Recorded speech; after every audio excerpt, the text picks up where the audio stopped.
Hello, my venture friends, and welcome back to Venture Care at Home. We have a really great, fun-filled package coming to you guys this week. And of course, since we are headed right into March, we're going to have a St. Patty's Day themed care package. So our first craft is this really fun mixed media collage. I'm sorry, my words are escaping me. So we're gonna have a few things in this package for everybody. One, you're gonna get a sheet of watercolor paper. It's a nice thick watercolor paper. And then there's also gonna be this abstract shamrock sticker sheet. You're also going to have a piece of vellum that says, "In a field of shamrocks, be a four-leaf clover." An adorable little gnome St. Patty's Day figure. There's a few different styles. You'll have a couple glue dots to attach that little gnome figure. Some little green hearts to make our four-leaf clover. And you'll need from your own supplies a glue stick and your watercolor paints, whatever watercolor paints you have. I know I sent some more home a few weeks ago, so you go ahead and take those out. And you'll need a clean cup of water to wash your brush off for when we're doing our watercolors. Okay, so to jump right into this craft, we are gonna clear everything away except our white piece of paper, our cup of water, and our watercolors.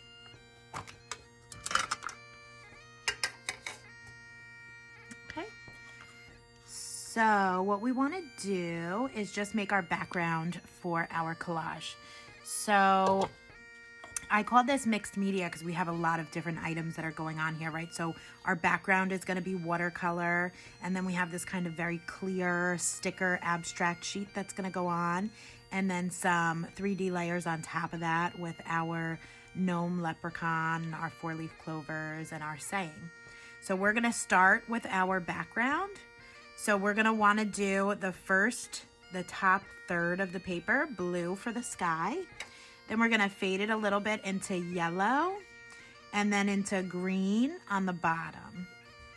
Okay, so whenever you're doing watercolors, you wanna get your brush nice and wet.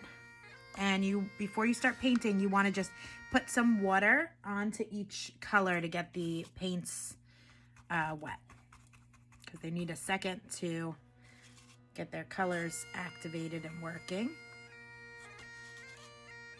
So I'm going to do blue, yellow, and green. Of course, this is what I'm doing. It's your artwork, so if you choose to do more colors, that is totally up to you. You could do a rainbow, you could do whatever you'd like. This is going to be one sample of how I would do it. Okay, so now this blue that I have here always kind of turns out gray, so I might have to do a layer or two to get the blue that I want. And don't forget, these are watercolors, so your surface might get some paint on it. That's okay, they're just watercolors, so you could always go ahead and clean off your table afterwards, or you could put down a tablecloth.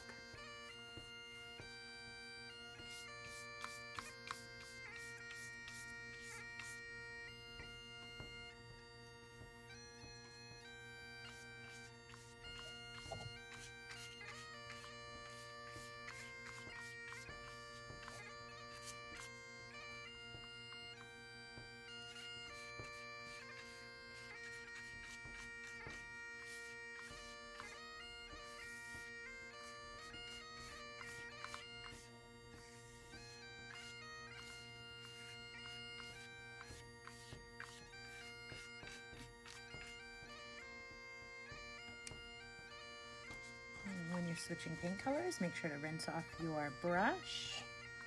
So now I'm going into the yellows because I kind of feel like if you're looking out onto like a grassy field, there's a little spot just before you reach the sky where there might be some yellow from the sun before fading down into the grass.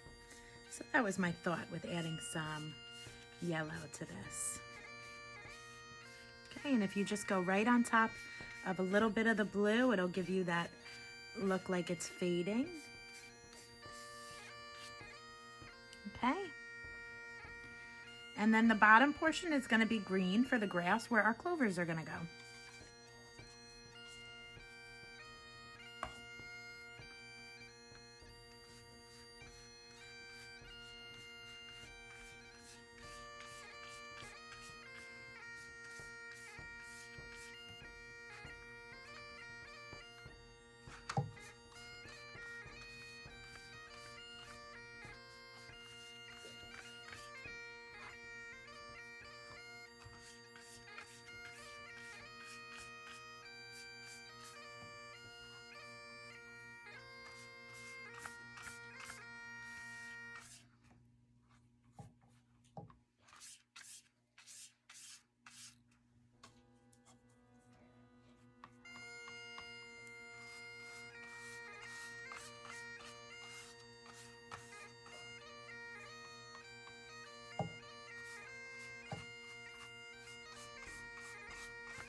Now remember, this is watercolor paper, so you will have the edges as it gets wet to, you don't want it to get too wet because the edges will start to peel. But like I tell you for other crafts, once it's dry and the piece is totally done, you could just put it under a nice big heavy book and leave it there for a couple hours. It'll flatten it out, or you could always frame it or glue it to a thicker sheet of cardstock. But these are going to be really beautiful ombre effect on there, if you could see. Okay, and so that's really simple. That's our background, and I'm going to go ahead and let it dry, and then we'll move on to step 2. Okay, so now that our watercolor background is all dry, I'm going to move on to the second half of the craft. So the first thing I'm going to do is take my clear abstract Shamrock Field sticker, and I want to apply that. So you're going to go ahead and separate the two pieces. And you could go ahead as close to the bottom as you could get with that. Just kind of center it in the middle. So the sticker itself is clear, so you could still see the background, but it puts these shamrocks kind of over our watercolor painting. Isn't that pretty? And so you'll notice here, if you look through, we have one 4-leaf clover right here, which we are actually going to go over with our little heart cutouts that you have. So these green heart cutouts, we are going to add a layer by putting them over our 4-leaf clover, okay? So this is where you'll need your glue stick. I like to put it, just sit it right down on the top and move it around.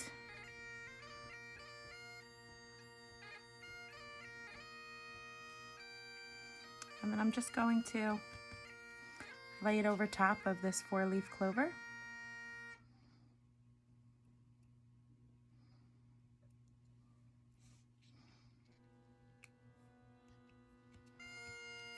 Just so it kind of stands out. It looks a little different from the rest.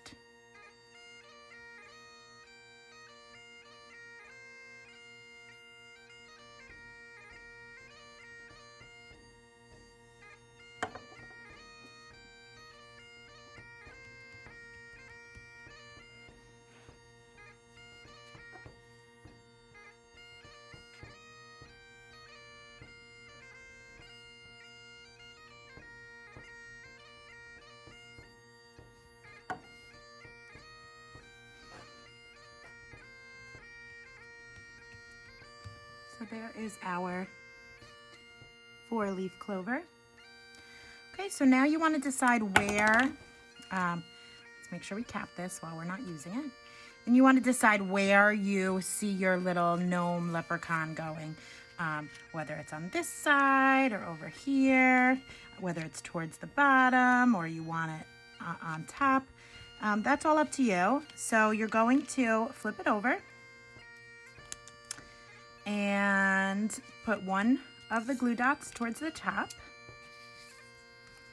and one towards the bottom. You could always use your glue stick if you'd rather, but these will hold it on there good. And I think I'm gonna go right about here.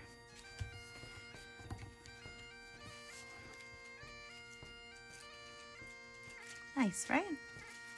Now we have our saying, "In a field of shamrocks, be a 4-leaf clover." And so I think by this is just be unique, be willing to stand out in the crowd, be you. Don't be afraid to be you. So I don't know if you've ever sat in a patch of clovers and looked for a 4-leaf clover. Sometimes you can look and look forever and not find one. They're not easy to find. There's not 4-leaf clovers everywhere. A lot of them, most of them are 3-leaf clovers. So that's why they say 4-leaf clovers are good luck. So you be your own good luck. Let's put some glue on the back of this. And this is that vellum paper like we worked with in the last care package. So kind of almost as it dries, it blends in. And I'm just gonna place this right up here.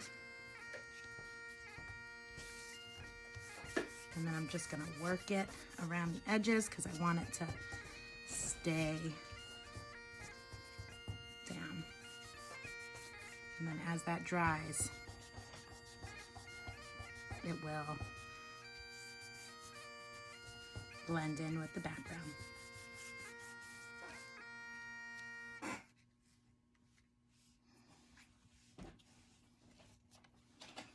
And if you need to add more, you just add more.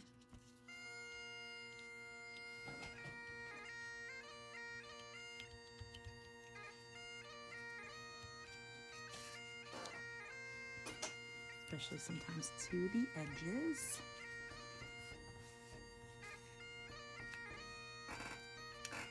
And that, my friends, is our first St. Patty's Day art project. I hope you enjoyed. And don't forget to send me pictures. I'd love to see how they come out and how you use them to decorate.